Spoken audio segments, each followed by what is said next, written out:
திருவொற்றியூரில் அமைந்துள்ள ஸ்ரீ முத்துகிருஷ்ண சுவாமி ஜீவ சமாதி மடாலயத்தில் 158ஆம் ஆண்டு குரு பூஜை விழா மிக விமர்சையாக நடைபெற்றது. பூலோக கைலாகமாகி என்று போற்றப்படும் இந்த திருவொற்றியூரில் பட்டினத்தார், வள்ளலார் உள்ளிட்ட சித்தர்கள், ஞானிகள், மகான்களின் பாதம் பணிந்தார். இந்த பகுதியில் சித்தர்களின் ஜீவ சமாதிகளுக்கு பிரசித்தி பெற்ற இடமாகவும் இந்த இடம் கருதப்படுகிறது. இதன் வரிசையில் திருவொற்றியூர் காலடிப்பேட்டை அருகே அமைந்துள்ள திரிகால ஞானியும் சித்தமூர்த்தியும் ஸ்ரீ முத்து கிருஷ்ணசுவாமி அவருடைய துணைவியார் மற்றும் அவருடைய சிஷ்யர் மற்றும் அவர் வளர்த்த நாய் ஒரே இடத்தில் சமாதி உள்ளது.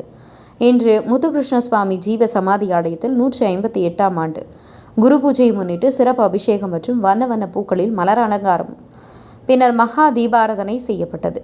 இதில் திரளான பக்தர்கள் வந்திருந்து ஜீவ சமாதியை வணங்கி வழிபட்டு சென்றனர். ஆலயம் சார்பில் இன்று அனைத்து பக்தர்களுக்கும் அன்னதானம் வழங்கி அருள் பிரசாதங்களும் வழங்கப்பட்டது.